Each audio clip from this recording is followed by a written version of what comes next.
Men o'zimni izlab chiqdim va o'zimsiz qaytdim. Bu yo'l nafaqat o'zini anglash, balki nafsni yo'q qilish va yaratuvchini topish yo'lidir. Bu izlanish nafs orqali boshlanadi. O'z istaklarini, xohishlarini, dardlarini tushunish bilan.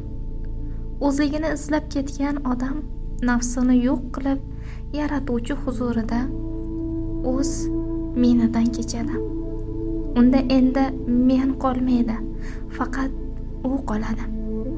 Bu haqida Boyazid Bistomiy quyidagicha aytgan: Allohim, meni mendan ozod qil, faqat sen qol. Jaloliddin Rumiy esa: agar sen o'zingdan ketsang, sen unga aylanasan. Bu ma'naviy in'om. Qorong'ulikda kechayotgan hislaringiz aslida yurak yuzasidan ketmayotgan narsalardir. Uning tubida esa yaratuvchi muhabbati bor.